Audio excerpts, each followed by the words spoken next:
So I've jotted down some thoughts on my phone. I'll be looking at it every once in a while. So these are depressing times to be a writer in this country, and I'm not merely referring to the political situation, which is obviously hostile to any kind of honest intellectual activity.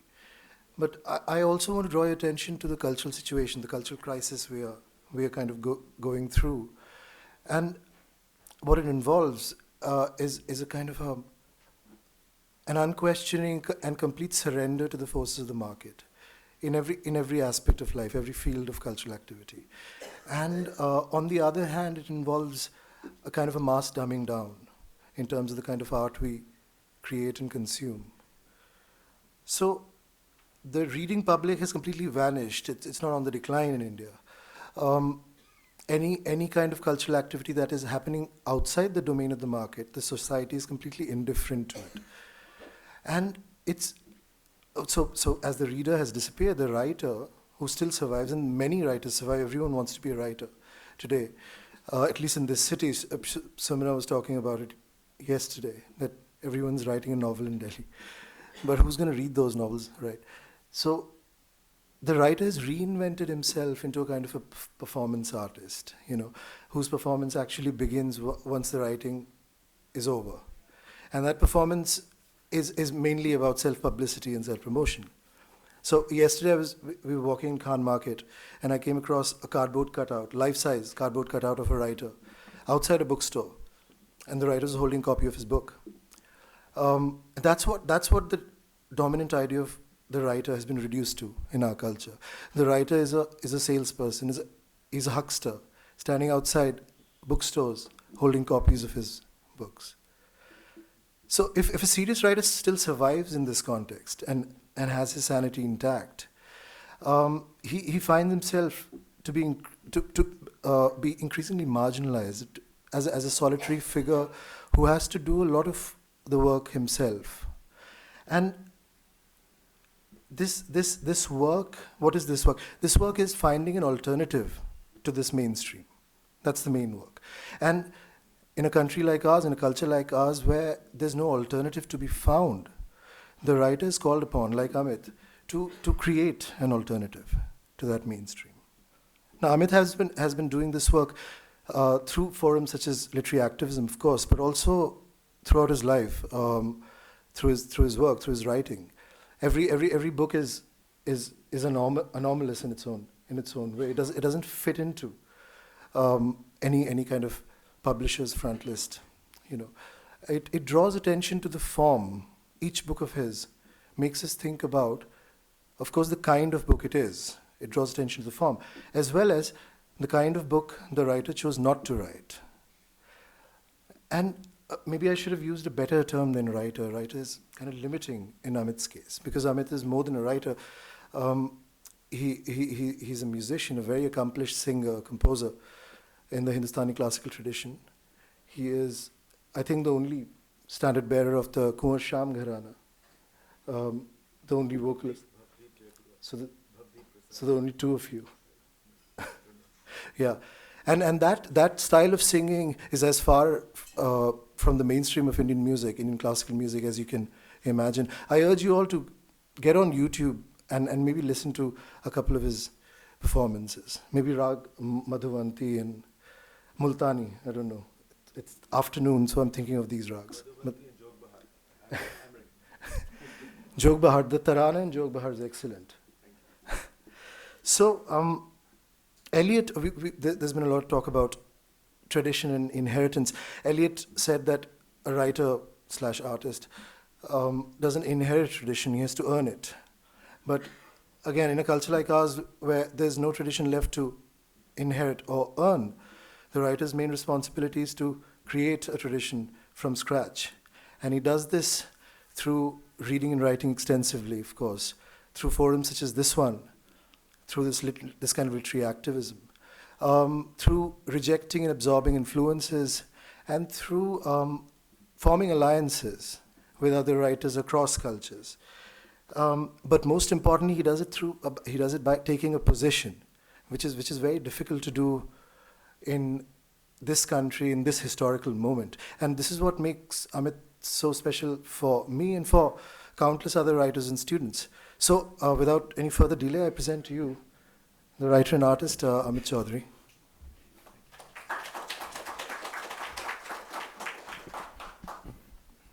Thank you, Vineet. I wish I could say that I'd sent that to you half an hour ago, but I didn't. So thank you so much for that. I do not deserve all of that, what you've said about me. But anyway,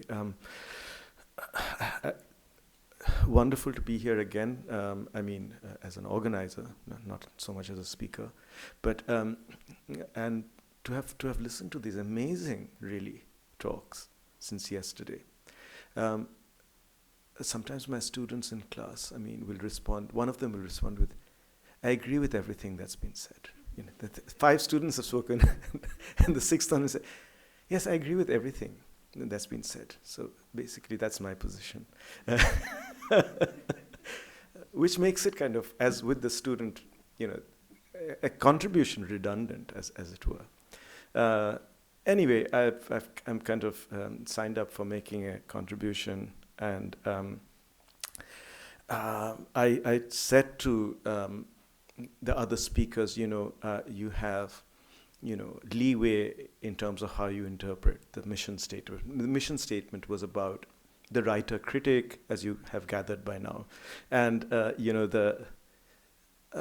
what the writer has contributed to criticism. And what impact the marginality of this figure has on writing criticism, but also writing whatever they write, novels, poetry. I said you have leeway to my co-speakers, and but they've been great. But I seem to have taken more leeway than they have. So I hope this addresses the mission statement in some way, what I'm about to say. It's about 2 writer critics. Tom Paulin, Irish poet critic, and Virginia Woolf, whom I guess you all know. I wish to turn to 2 pieces of criticism, one by a poet and the other by a novelist, who wrote novels that she sometimes felt shouldn't be called novels.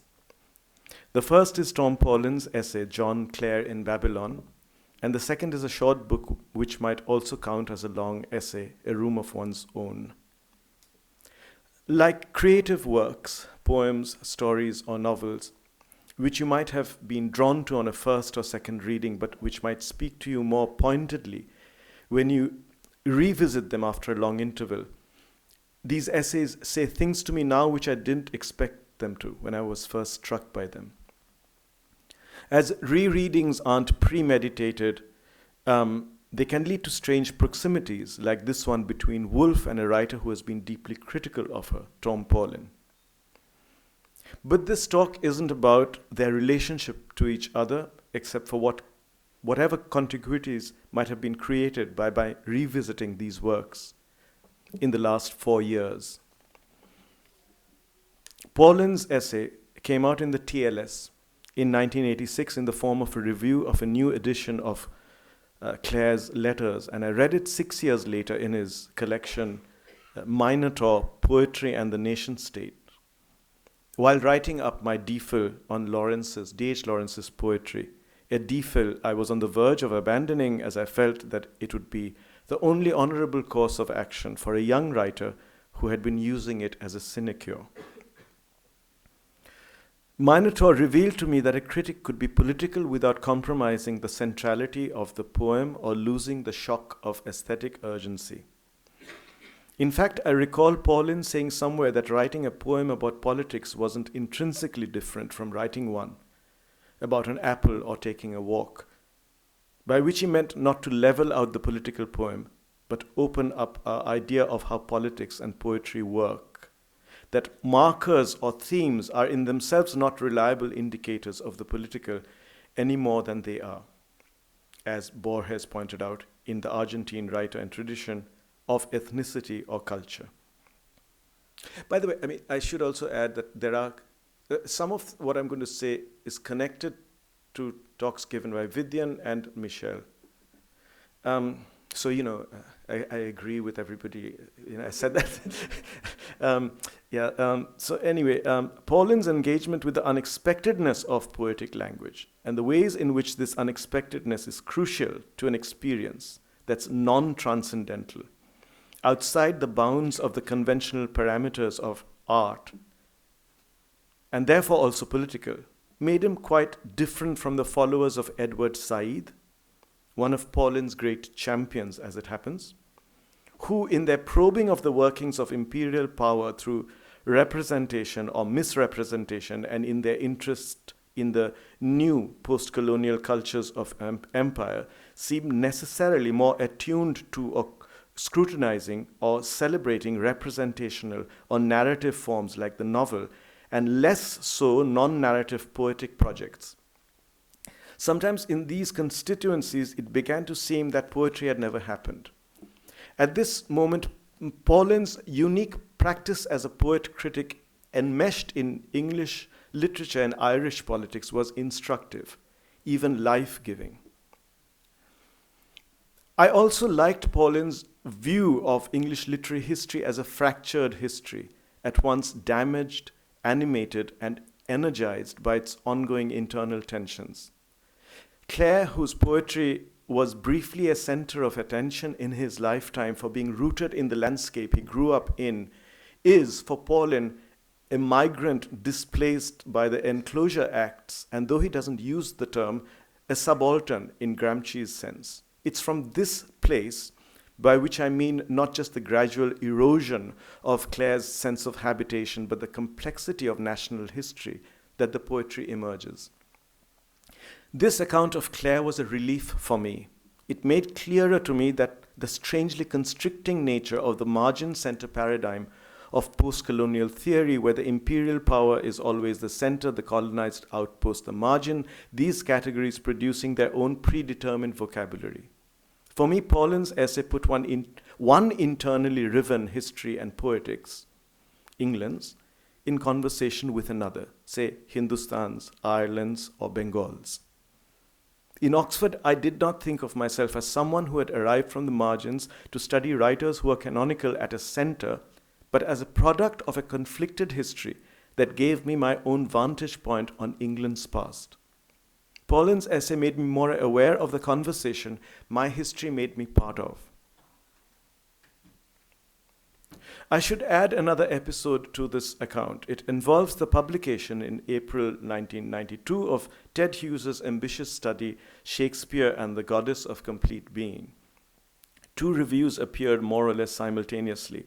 In the Sunday Times, the chief reviewer, John Carey, Merton professor of English at Oxford, Renaissance scholar, destroyed the book for its tortuous excesses of style and thinking. Although a champion of Arnold Bennett and robust defender of working-class taste, as well as being strategically anti-intellectual and fervently anti-modernist, Carey's review exhibited all the professorial impatience with bad writing and tenuous thinking that marked English literary studies. Paulin's essay, which appeared around the same time in the LRB, located Hughes's excesses in style and argumentation, his puritanical theatricality, Paulin called it, adding that the term is not self-contradictory. He located these excesses in what can only be called an English experience of difference. Again, this is not Paulin's word. According to him, repressed haunting of Catholicism in Protestant self-invention, which Hughes thinks inflects and vitalizes Shakespeare's poetry. And these kind of schisms are in literary or cultural history observed or invented or reinvented by people like Paulin, Hughes, are of interest to all of us who feel our history has multiple lineages in war with each other. So other examples would be, Hughes's kind of belief that the Reformation was a disaster and that something else happened after that, which defines them or England till today. A kind of echo of Nietzsche in Birth of Tragedy, the pre-Socratics, and then what happened after Socrates, which won out, according to him. Which is why, your talk, whether the Swiss really inhabit what the continuum that Baldwin thinks they do.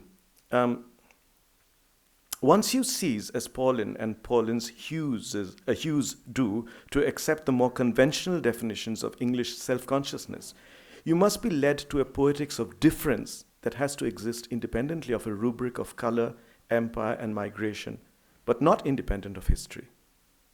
This, to me, was a liberating possibility, truer to the difficulties with which we uncover who we are. So the whole question of what this history is open. For Carey, Hughes's aberrations in style and argumentation made him strange to English literary studies. For Paulin, this strangeness was crucial to Hughes's idea of and his location in historicality. I had begun to read the unevenness of D.H. Lawrence's work in a similar way. From the point of view of the writer I was just becoming, I was composing my first novel, A Strange and Sublime Address, alongside writing or not writing my DPhil, a writer pursuing elision and the delight of looking askance at event. In the post-Sons and Lovers Lawrence, I was confronting a very different writer from the one I suddenly became in 1988. For this Lawrence seemed susceptible to and proactively interested in overwriting. And overwriting I instinctively knew I couldn't dismiss because it contained Lawrence's living historicality. And this was my position and Paulin's position vis-a-vis the Hughes of this particular book. Looks at the style of Hughes's prose in a similar way, I think. It spoke to me for that reason at that time.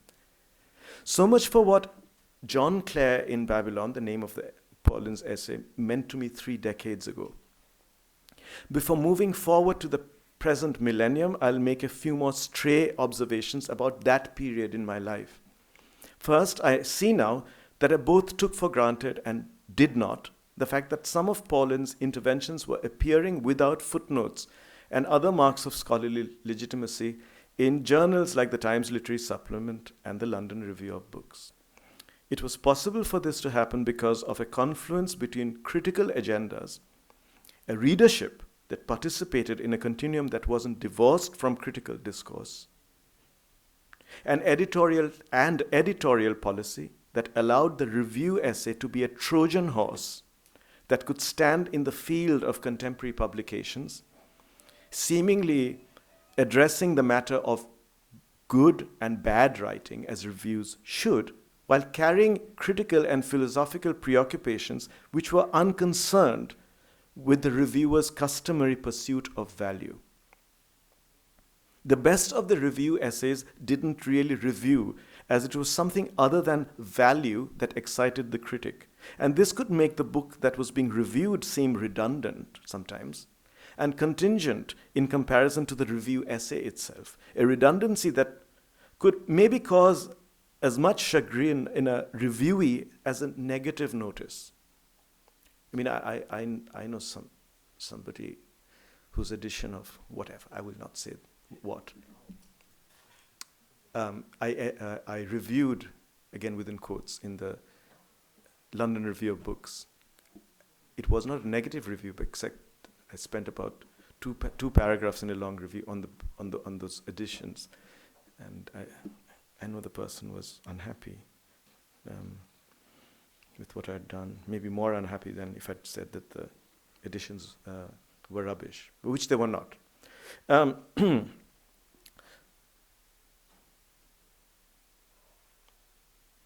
So the writer of the long review essay was taking forward, in a sense, Matthew Arnold's idea that the critic's business was to undertake a disinterested practice, not disinterested in the sense of fair or objective, which would be important if the review essay were concerned with passing judgment, but in the more radical sense of being indifferent to valuation. quote. And how is criticism to show disinterestedness? This is Arnold. By keeping aloof, that, who's illegitimate now, but we can look at him again. And how is criticism to show disinterestedness? By keeping aloof from what is called the practical view of things, within quotes. I can't read any more after this from that quote. That light is not sufficient. Let me see if it is. No. Yeah, I can use that. Yeah. No, I have one. Thank you so much. By keeping aloof from what is called the practical view of things, that is, in quotes, by resolutely following the law of its own nature, which is to be a free play of the mind on all it touches. Free play of the mind. That is not fairness, objectivity. That is a different idea of disinterestedness. I can switch off this torch now. The free play that attends the withdrawal from valuation is quite different from the value-free universality and neutrality of the scholarly voice, or from the value-hostile procedures of a lot of professionalized hermeneutics. I say I took the form and venues of Paulin's review essays for granted because I wasn't thinking through these distinctions at the time. But I also say that I didn't take them for granted, by which I mean that I started to use the review essay myself in similar ways as long as editorial policy at that journal gave me leeway to do so. Sorry for using that word again. It's something I depend on, obviously, leeway. Anyway, when it didn't give me that leeway, I turned to another editor or journal. I didn't move towards, like N+1, for instance. I didn't move towards the footnoted essay and the peer-reviewed publication because it couldn't permit me, as a writer who was thinking critically, to partake of the contemporary in quite the same way. And I leave that statement open as to what it means. With the review essay, I could counterintuitively rewrite the expectation of contemporaneity or relevance by more or less ignoring the book at hand, the one I was reviewing, while bringing in instead everything I thought was critically urgent. Two forms of critical response to the contemporary are exemplified, for instance, by Carey's conventional type of review and Paulin's essay on Hughes's book. The former can be read now as a riveting specimen of imperious dismissal in reviewing culture. This is the John Carey review in the Sunday Times. The latter as an insight into English history and poetics that became possible at that moment, which remains to an extent independent of its immediate subject, Hughes's book, but to which Hughes's book presented an opportunity. After finishing my DPhil, I tried not to write another footnoted work. I tried. Mainly kind of achieved that ambition, not entirely. While working on the doctorate, I had grown worried by my methods. This is after self-examination. I had grown worried by my methods. I went to the Bodleian once and found that I'd spent 2 hours looking at the poems and appendices in Lawrence's collected poems. I felt I had no genuine research to undertake. My main resource was the collected poems. There was no point in going to the Bodleian again. I felt very guilty about not going to libraries. All through my student life. I wrote 2 novels before I finished the doctorate. That didn't make me feel guilty at all. The novels contained who I had become and would become. A writer ostensibly, to use a meaningless bit of shorthand, of the everyday. Very different from the writer of great themes I thought I'd be when I was an apprentice. The DPhil, on the other hand, represented my encounter with the limits of my being. It involved an engagement with Lawrence's uneven, overblown, hit-and-miss style, which I found anathema as a writer, but spiritually tantalizing. As a novelist, I had to turn a narrative form into a non-narrative one, because the non-narrative mode became, for me, the one way of accessing reality. At the same time, to put this moment in context, I was aware that reality itself was under attack from the theory that was beginning to circulate in English departments. In my DPhil, I reached for that theory as I examined the limits of my being, my aesthetic.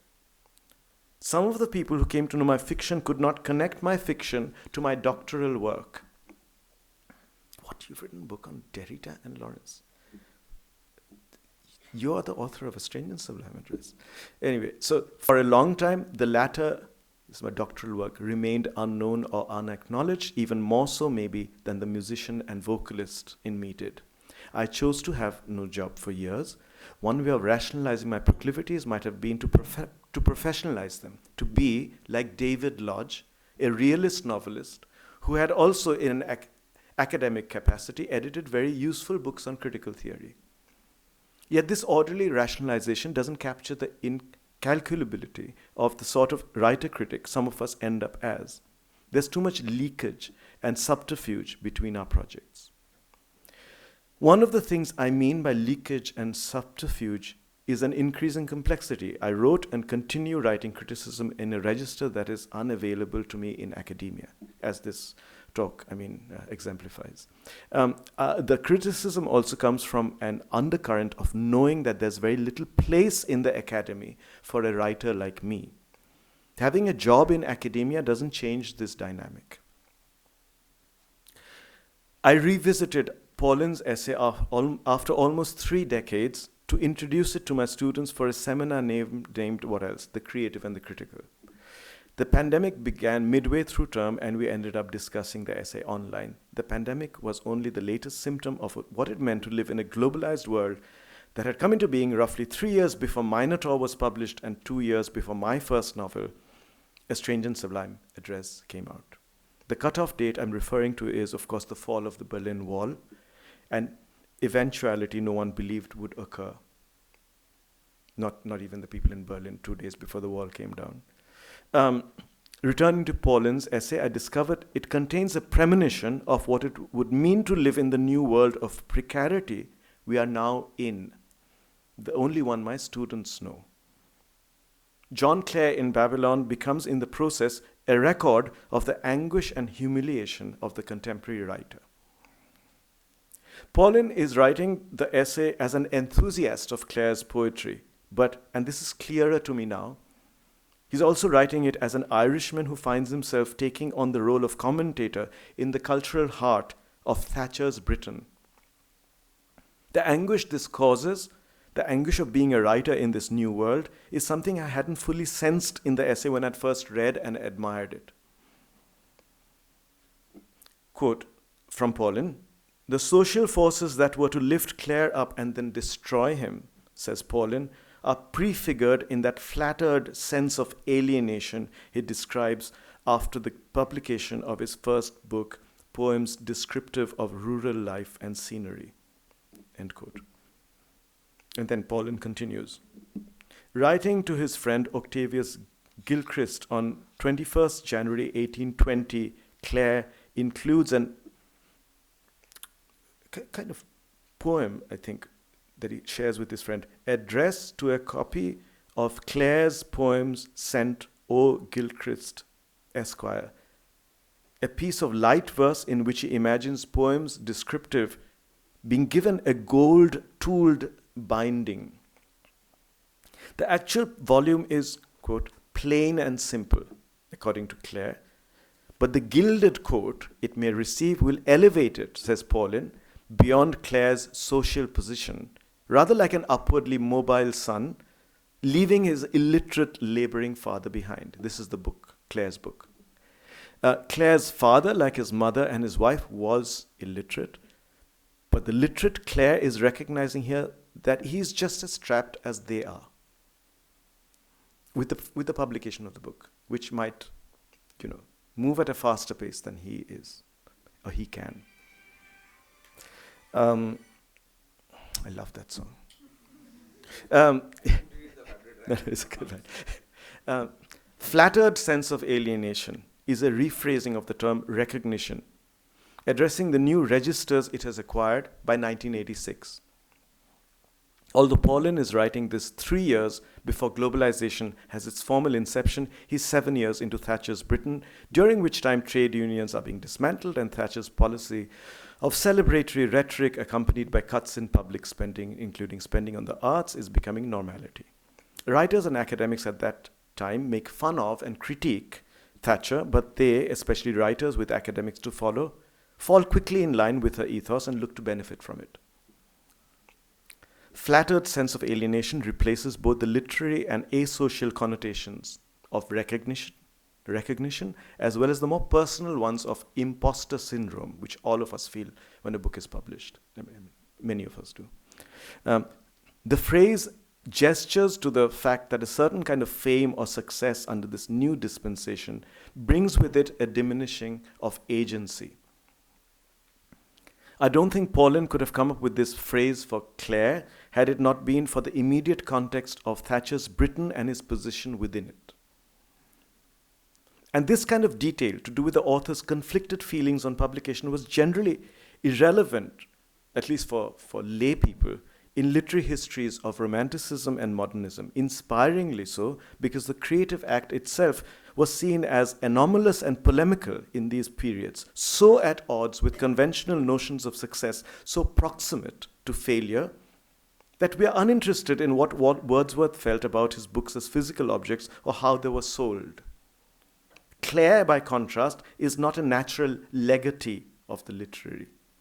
He is flustered by and envious of the volume of poems he's produced, and is competing with and would be outshone by the coat of gold it might acquire.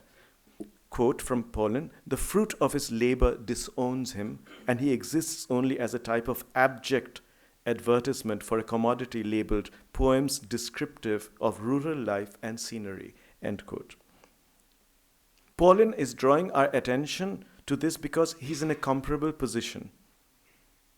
I myself noticed this about the essay only after having experienced over 3 decades what it means to be a writer, an Indian writer in English, a post-colonial writer, in the age of the free market. Without success, we are lost, as Clare was, and with it, we are humiliated because of the volition we increasingly surrender to those we have often little respect for.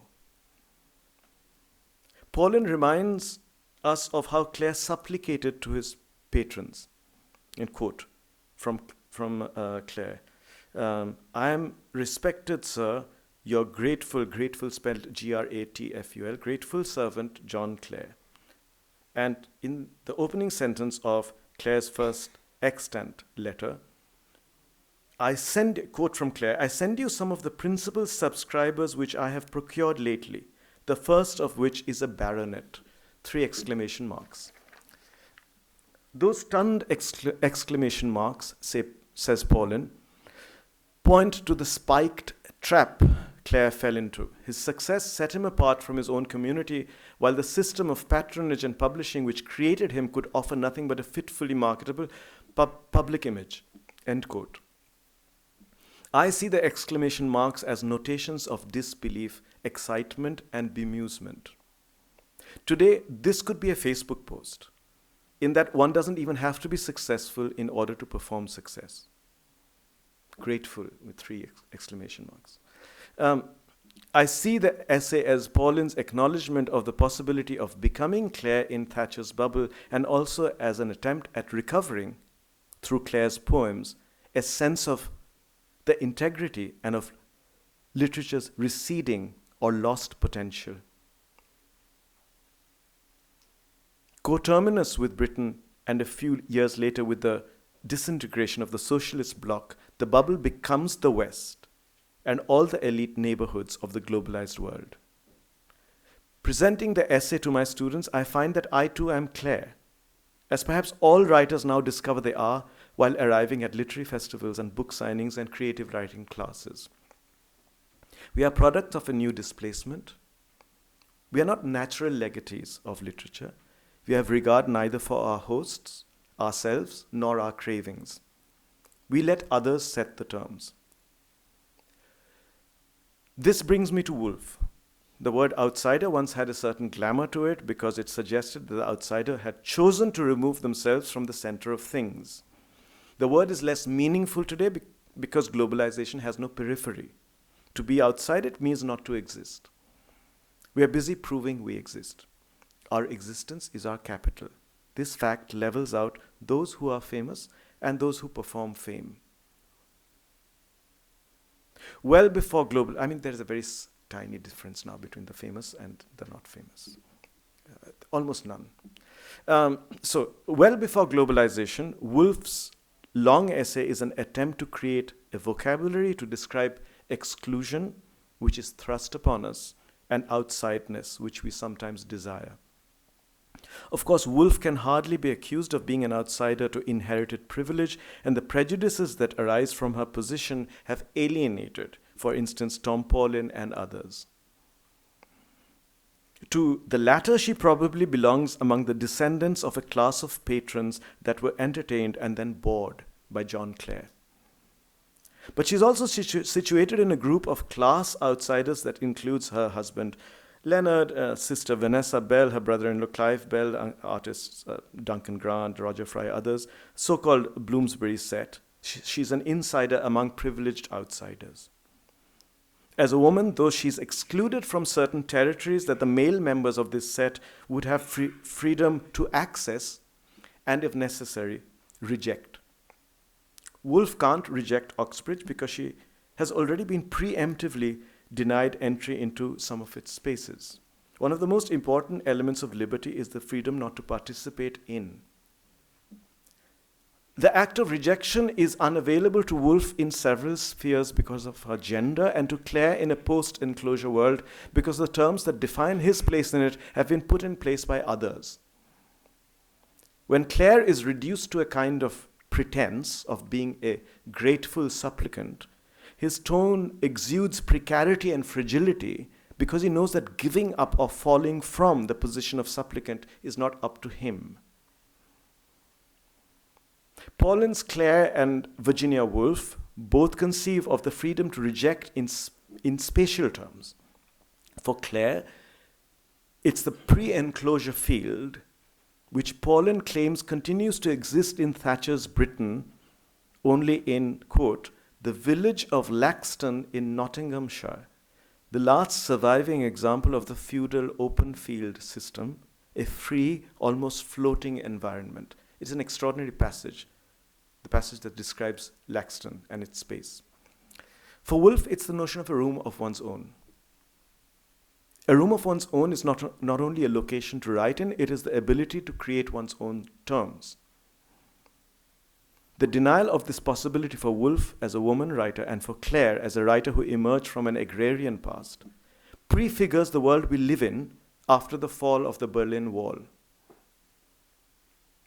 Last year, I asked my literary agent to instruct my UK publisher not to enter my 8th novel, Sojourn, for the Booker Prize. I already knew that, given the constraints on publishers to do with submissions, it was unlikely it would be entered. And it was unlikely to be entered because, given its extreme brevity, apparent plotlessness, and a lack of recognizable national or global characteristics, it was nothing like a Booker novel, whatever that might be. I don't know what it is. The process of submissions is shrouded in secrecy. We don't know on what basis publishers nominate books for consideration, which ones and how many they nominate, and by what means the number of nominations per publisher is decided.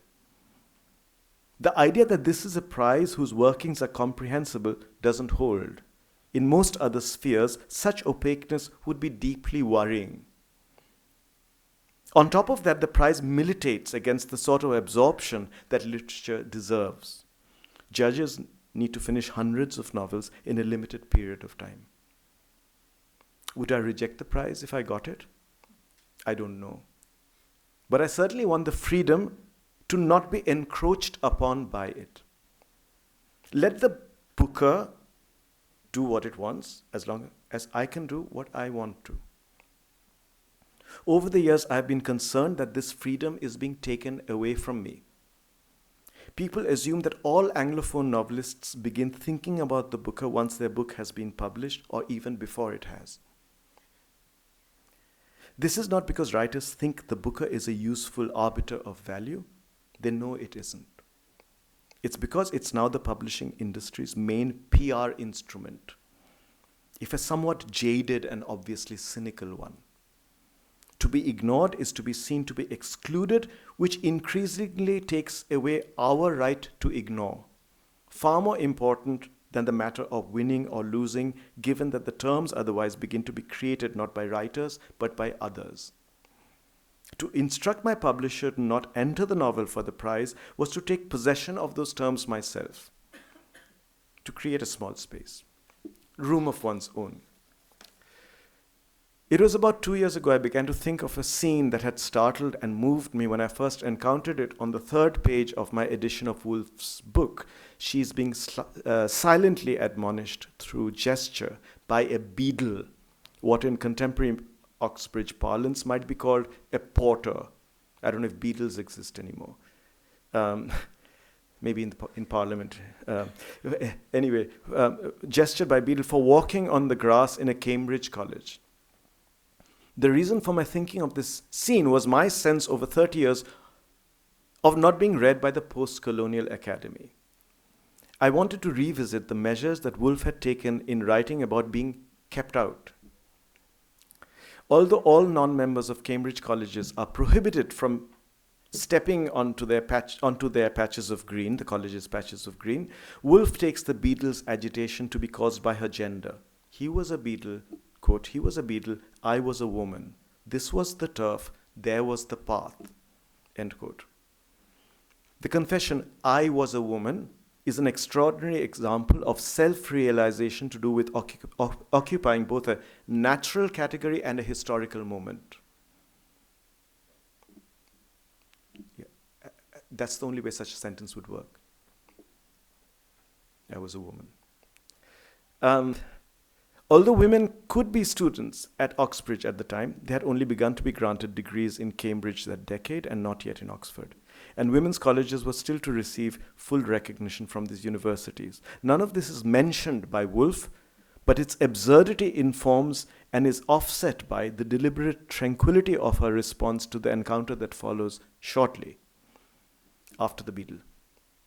Post-beadle, after 2 paragraphs. Quote, but here I was actually at the door which leads into the library itself. I must have opened it. For instantly there issued, like a guardian angel barring the way with a flutter of black gown instead of white wings, a deprecating, silvery, kindly gentleman who regretted in a low voice as he waved me back that ladies are only admitted to the library if accompanied by a fellow of the college or furnished with a letter of introduction. That a famous library had been cursed by a woman is of complete indifference to a famous library. This is Woolf continuing.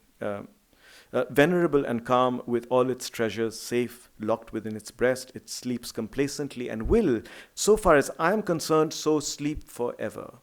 Never will I wake those echoes, never will I ask for that hospitality again, I vowed, as I descended the steps in anger. End of the quote. Rereading this, I'm struck by the phrasing's evocation of momentariness. Instantly there issued. And the doubts it casts on intentionality. I must have opened it. That is the door to the library. The passage speculates, I think, as Woolf did in 1924 in Mr. Bennet and Mrs. Brown, about the nature of the encounter and how it might be captured. She's already thinking about how to capture this particular encounter in time. These counter-arguments against narrative convention do not diminish the polemic against the system that's barring her way. But the polemic cohabits from sentence to sentence with a restive attack on block-by-block argumentation, which is something she rejects. This attack amplifies the rationality of Woolf's position. It's the deadness of building block thinking that Woolf is trying once again to escape, as in Mrs. Dalloway and To the Lighthouse. My reason for revisiting her book and these sections in particular in 2021 had to do with my own relationship with the Academy after 3 decades as a published writer. Exactly 3 decades in 2021. I had been in the Academy since 2006, ever since I had taken up a position at the University of East Anglia as Professor of Contemporary Literature, more accurately as that curious John Clare-like figure for our age, the teacher of creative writing. A person who ostensibly does nothing, but who once wrote something, and now, according to already determined prescriptions, must carry out the role of writer for the benefit of others. But I had also been out of the Academy for as long as I could remember. literary studies had become, for one like me, more or less synonymous with post-colonial studies not long after I had published my first novel at the start of the 1990s. My place had been assigned to its margins. I am not interested in that deep embodiment of my culture. Story I do not write of nation or migrancy or empire. Woolf had stood outside the library. Possibly some of her novels were stored inside invisibly. She too was in the academy in that sense, even as she was kept from entering. At least for some writers, this paradox has very specific permutations. Each person, as Kay noted at the end of the trial, has a beadle meant only for them. For Kay, standing at the doorway is fate. Let me briefly examine my fate. When I finished my first short novel, A Strange and Sublime Address, I had to wait for 2 years for a publisher, mainly because of the work's unusual length or brevity, the absence in it of story and of the sort of theme such as partition or migration that was then becoming characteristic of the post-Rushdie novel, and the challenge all this would have posed to marketing. The lack of story was pointed out by reviewers. I had been unaware of it myself. It was not a quality I was aiming for. I had meant to write a longer novel. Its slimness was not aimed for either. That's the shape the book took after revision. I mean to say that one doesn't choose or fashion one's fate any more than one does one's gender or the kind of work one produces. In an inversion of consulting a horoscope to see if my book would be ever published, or if anyone would read it, I began a compulsive, guilty investigation into the present and past circumstances of short novels. I found that on the shelves of Blackwell's bookshop, still undepleted then, by the collapse of the netbook agreement and the plague of 342 promotions, the only short novels were by women or by Europeans: Jean Rhys, Muriel Spark, Leonardo Sciascia, Peter Handke. So started a form of research which still reveals new offshoots and hasn't quite exhausted itself. Woolf had been conducting similar research for reasons of her own, and I quote from Room of One's Own: "The book has somehow to be adapted to the body, and at a venture one would say that women's books should be shorter, more concentrated than those of men, and framed so that they do not need long hours of steady and uninterrupted work." Music to my ears. So, end quote. Other investigations and speculations arose from not only my experiences of exclusion, but the unexpected exclusion in the 1990s of certain practices and lineages. For instance, the withdrawal with globalisation of non-Anglophone literary traditions and their wayward projects. I'm speaking of India, but I'm also speaking of Europe. I'm speaking of Iran, the Arab world, exclusion of those projects. So that when people began to suddenly discover Iranian cinema in the 80s, they're gobsmacked. Where is this coming from? What happened? Because something had been erased for them to take up that position. At exactly which point did poetic, non-representational forms become invalid? Neither the academy nor the retail outlet had much use for them anymore. This led to another question. When had these forms arisen? When do they usually arise? As I found myself in a moment of discontinuity in the late 1980s, early 1990s, I found I could take neither the existence of these forms nor their histories as a given. Over these 3 decades of standing outside the building, other idle thoughts have occurred to me. Why has philosophy played such a minor role in the humanities in modern India? Would things have been different for literary studies had other intellectual disciplines outside the social sciences been disciplines of prestige in the 20th century? Would it have been difficult for a single interpretative apparatus, post-colonial theory, to dominate it in the period that was coterminous with my life as a published writer? What had happened to phenomenology? I refer to this movement only to create a break in a habit of thinking for which it simply doesn't exist. In the absence of engagement with phenomenology in India, the reason that Indian intellect is the absence of engagement with phenomenology in India. The reason that Indian intellectuals, especially Anglophone ones, never talk about space or the weather in the context of thought, perception, or intellectual history. Unless, of course, the Indian intellectual is faced with the destruction of earthly being through global warming. How can we agitate over a catastrophe to do with the imminent end of something, our tenure on Earth, and Earth's own tenure, without our hardly ever having situated our agitation outside a necessary instrumentality, the overriding necessity for us and the Earth to exist, in the beauty and the lack of necessity of our being here, the interconnected contingency and superfluity and passionate truth of our existence?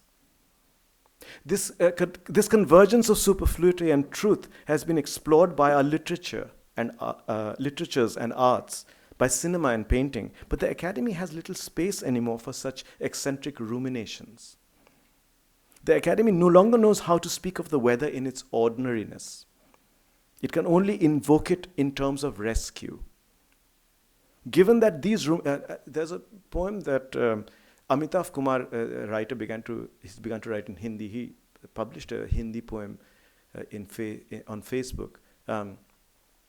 A great pace, I think, to publish poetry. But anyway, I wish I had the poem to read out from. He talks about Naipaul's observation about Gandhi's autobiography, Experiments with Truth. And Naipaul carps about Gandhi and says that he notices nothing. He doesn't speak ever about the weather. So that Amitav Kumar says, to Naipaul, because he's a writer, the weather is important. To Gandhi, because Gandhi is a Mahatma, a great soul, the weather is not important.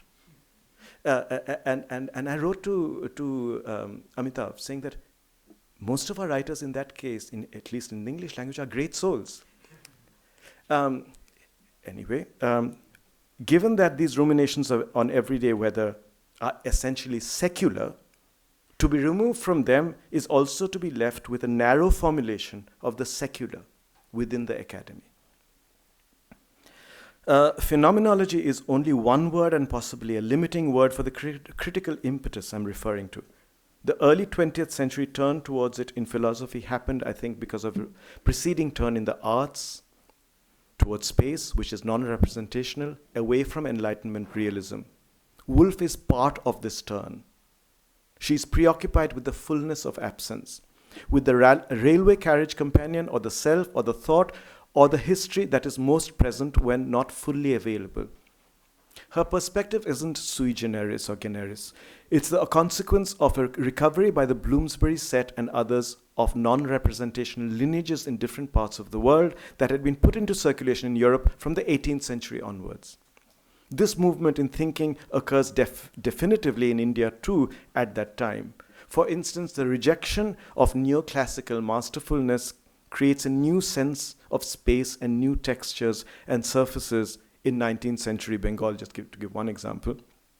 Whether it informs an experiment like Vishwabharati, the university in Shantiniketan, or middle-class Bengali homes by the end of the 19th century, very different from the homes with accessories and appurtenances of the colonials. These indeterminate spaces have, of course, largely gone from our homes, from the public domain, and from within the academy. Maybe a good thing. Various kinds of exclusion mark the experiences of writers with globalization. Dubravka Ugresic, who died 2 weeks ago on 17th March, who was born in 1949 in Yugoslavia and worked within the constraints of being a Yugoslav writer, believing all the time that the West was where literature was happening. When the wall fell, she found before long that she had become a Croatian writer, and also through her visits to parts of Europe inaccessible to her before, that the West had forgotten about literature. This is Dubravka's discovery, as she puts it. If the notion of literature had been a home for her, it no longer at this point in history had a location. We have, with our entry via globalization into the free world, become in some ways less free. This is what Clare too discovered when he entered the post-enclosure era and came into contact with his urbane, entitled readership. quote, "When freedom is the only reality, you're no longer free," says a character in my novel Sojourn, as he and his lunchtime companion discuss their experience of Berlin, to which they have moved temporarily in the early 2000s. I can't say I know precisely what he means, but his words resonate with me. The receding of freedom in this time also characterizes the academy, the humanities, literary studies, and the proliferation of creative writing departments. If we seldom speak about this receding, it's because we don't feel free to do so. The only way for me to discover a space that's equivalent to Laxton in Nottinghamshire or to a room of one's own is by confronting the limits of what I know. And what I know is the world I'm in at the time of globalization. You'll say, but as a writer, you clearly exist. We see you, and many of us recognize you. I'll answer this as bluntly as I can. The post-colonial academy is a transnational entity with this is what I feel, I may be wrong, with a more or less uniform code of entry, and it's unlikely that someone whose work has been kept out from it in New York will find a different point of entry into it from Burdwan. There are few local post-colonial worldviews. If you're out of that domain in one location, you're out of it in another. I don't speculate what would have happened to my writing had it been embraced by the academy. That kind of straining of the imagination isn't of interest to me. If I stand before you, it is because, to speak crassly, I'm not dependent on the post-colonial academy or on literary studies. I say this with sadness, pride, and acceptance, made some sort of a literary reputation in the West. And the politics followed by the academy means it will grant me this existence even as it remains disengaged with my work. Am I commercially successful in the West as an Indian writer? I don't think so, because my works have no theme. Both the Global Academy and Global Publishing propagate and disseminate themes. They shop for novels in the aftermath of deciding what the valid themes are. I know this from experience of marketing decisions and the dinner time conversations that follow academic talks. I'm doing a course on whatever. Oh, why don't you use that novel? In my case, this is very recurrent, at least in America, when I was in America. In my case, I have had to depend on being noticed again and again from 1991 by the few not entirely tied down to the search for theme and who at the same time have a critical voice. Unlike cinema or art, which in our epoch still has fraught but effective festival circuits that promote the artistic and cinematic very differently from the mainstream, the novel has no alternative support structure. I have to guess at the sources of support which my work has survived on so far. They include prizes, reviews, and readers, but don't add up as yet to a coherent vision of the literary. I have to guess at why I'm visible to you. One reason might be mistaken identity. You see that my books are published and reviewed in the West, and you believe I'm a commercially successful writer. And that is why I become part of the system through mistaken identity. In a world in which all writers to some extent have to be John Clare, the importance and the means of putting one's terms in place takes a lifetime to learn. One of my modes of translating exclusion into outsideness is my inadvertent resolve to never become eligible for permanent residency or citizenship in the UK, which is where I first made a literary reputation. India then is my outside, my room. Conscious resolve is what leads to passports, visas, and citizenship. Inadvertent resolve is important because it finds a way around these. The final section. As I go back to a room of one's own, I find Woolf worrying about her inability to adhere to conscious intention, to provide the nugget of wisdom she's been invited to share with her audience. This fretting is not unaccompanied by an exuberance at the creation of something else. I quote, "But what bearing has all this upon the subject of my paper, Women and Fiction?" I asked, going indoors. She says at the end of chapter 2. This contains as much disquiet as it does the sense of already being on the brink of something. She hasn't made much headway with the subject she's been asked to speak about at Fernham. Fernham is her portmanteau, coinage from the names of two colleges she was invited by, Newnham and Girton. It is also her attempt to outdo the name of that imaginary location, Oxbridge. In the midst of a mild panic and frustration, the talks or chapters unfold primarily as an exploration of method. I see now that Jeff Dyer's record of a similar panic and exuberance at not being able to write his book on Lawrence, leading to his inquiry into method out of sheer rage, must owe something to Woolf's inability to stick to a plan. His own coinage for Oxford, Dulford, where he spends an unproductive period trying to research Lawrence, is also some sort of unlikely homage to the anti-academy Woolf. Dulford, compared to which Fernham is less direct, but no less pointed. Women exist in extraordinary variety in literature written by men, Woolf discovers, but their counterparts don't exist in the history books that men like G.M. Trevelyan write. And Shumana Roy has just written something about this in an essay. She is appalled, Woolf is appalled by the elisions and drawbacks of these histories. At the same time, she is deeply suspicious of the historical method itself, with its focus on events, rubrics, and themes, all of which can be found under headings in the index.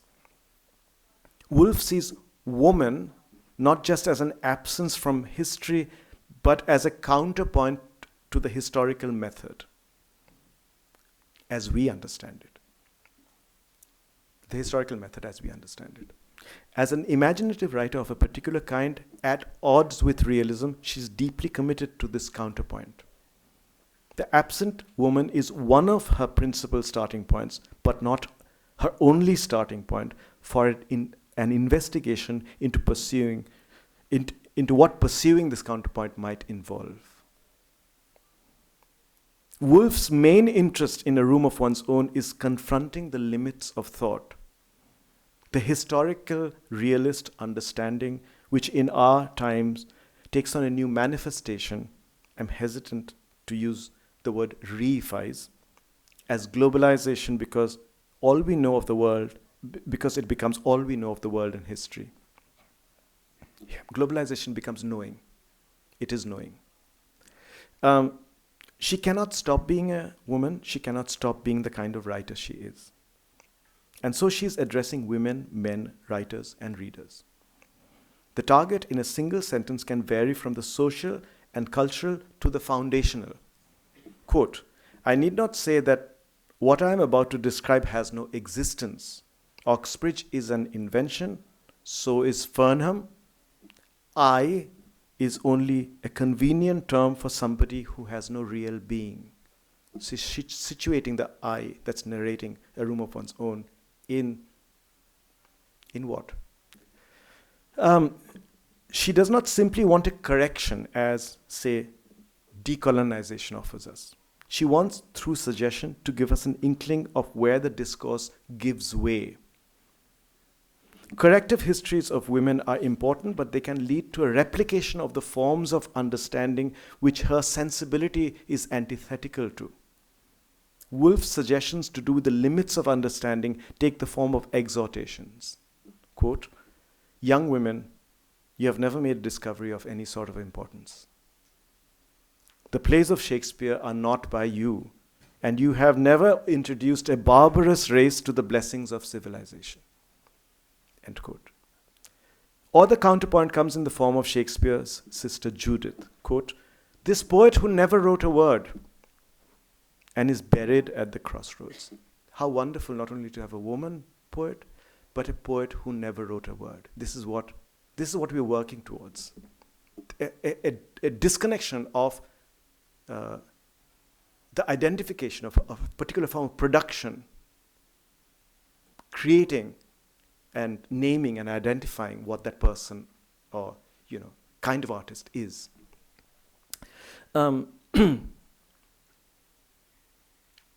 Judith is not an imaginary or a lost figure. The the problem implicit in our modes of understanding is only partly addressed by our recovering her. Do not look for her, Woolf says. She is presented to us only partly as a possibility of extending what we know more, given Woolf's narrative experiments and proclivities, as a testing of our habits of knowledge.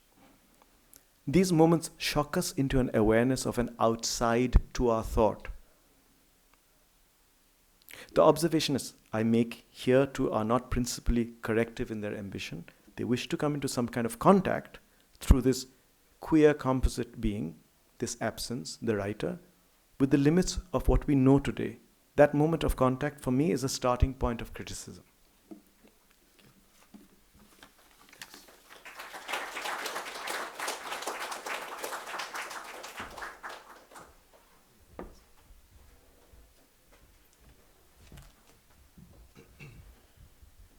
Thank you. No questions, please. Thanks, Amit. We're all grateful with 3 exclamation marks. So I'm glad you brought up Graysage, who Yeah. passed away recently. Yeah. Everyone can hear me, I hope. Yeah. I haven't seen anything written about her. Have you? I mean, she was the first, I think, writer to sort of diagnose this disease. I mean, what it is like to be a writer in the age of globalization. I think her great book, Thank You for Not Reading, was, it's a collection of essays written in the 90s. Right. About American publishing and about how that industry had transformed almost suddenly. So I think people should read it. Definitely, yeah. Also, Karaoke culture, yeah. It's a great writer. Yeah, I actually read out, I've dedicated this symposium to her memory. I got the note, yeah. Yeah. Partly because I was, by the time the whole business of sending out the schedules and all of this was coming up, I noticed that a lot of people didn't know, people who admired her didn't know she had died. And that was partly because the death hadn't been reported as widely as I thought it would be in the English language press in the UK and in the US. I found it mentioned on some websites, the Columbia University press website, Stanford University, but very little. I was completely, I won't say shocked, but I couldn't understand it, bewildered by that. Yeah, but I'm sure she understood it. I mean, she could have understood it, if she could still, because she could sort of look at this complete marginalization of the writer. She could sense it, that it was coming for all of us. Now, connected to that, I just wanted to bring it up briefly, this idea about the marginalized writer. Is it this sense of, some sense of alienation in relation to the society that pushes a writer towards criticism, towards a form like the essay? I mean, you mentioned Woolf, of course, her experience as a woman. Or Paulin's experience as an Irishman in Thatcher's Britain. So, do you think they became critics in order to sort of justify their position as writers? Yeah. Well, let me think about that. Whether it's to justify or to make a case for yourself. Yeah, to make a case, to sort of to think about what you're doing, to kind of think aloud, to share what you've been thinking about. Because when you're first, I mean, firstly, no one wants to be marginalized. We all not want to be part of the gang, really. It's not our intention to be different. And then when you realize that you're not part of the gang, then you begin to think about, that's the first moment you begin to think, why am I not part of the gang? Why don't I want to take on board the terms that this, the gang has taken on board so easily? What's wrong with me? So then that's the moment when you begin to think about it. That thinking sort of might go into your creativity. It might further clarify also to yourself what you're doing, as it has towards the as I kept writing. Because again, I mean, at the start you might think, as Naipaul's father did, or Naipaul thought about his father. He wrote wonderfully, but he had no stories to tell. And Naipaul's father thought, I can never finish my stories. So you might think about, how do I learn then how to finish stories? This is something I don't do well. Then after a year, you might realize I don't want to finish stories. I do not finishing stories well. I want to do that well. So it's a slow process, and this is also connected to the kind of milieu and the historic moment you find yourself in. Globalization has really no predecessor for exactly what's happened, the language that's come to exist now.